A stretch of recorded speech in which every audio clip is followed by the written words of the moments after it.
La posizione di questa azienda è una posizione del tutto, per carità, rispettabile, perché ognuno a casa sua fa quello che vuole.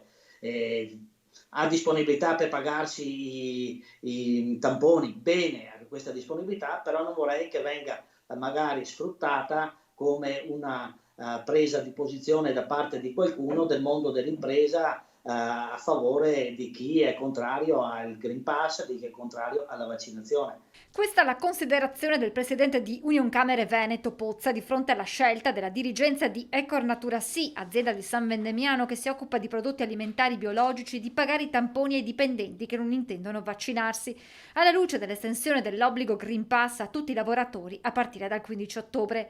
La certificazione verde, dice Pozza, è un primo passo sperando di arrivare all'obbligo vaccinale, altrimenti, aggiunge, da questa pandemia non se ne esce in un momento poi di ripresa economica. Vacciniamoci in modo tale da mettere in sicurezza noi per primi, la nostra famiglia, il nostro posto di lavoro e soprattutto la possibilità di avere un reddito, la possibilità di mantenere la nostra famiglia perché l'economia tira. L'invito ad immunizzarsi arriva anche dal direttore generale dell'USL 2 Benazzi, che a proposito della scelta dell'azienda biotrevigiana dice: credo sia anche, lo dico a loro, un brutto segnale per chi va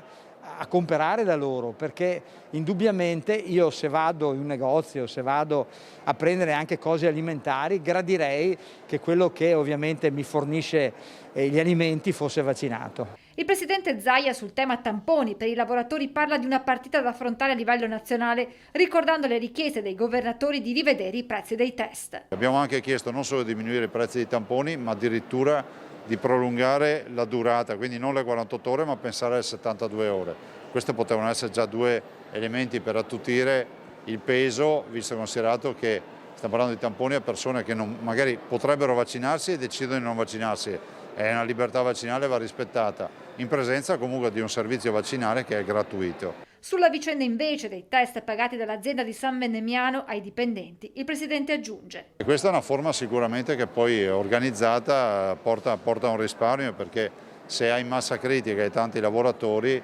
probabilmente riesce anche a gestirla in maniera più agevole. La verità è che io spero che questo periodo finisca velocemente, non se ne esca con queste due fazioni sì, no, perché non ha nessun senso uscire dalla società spaccata a metà.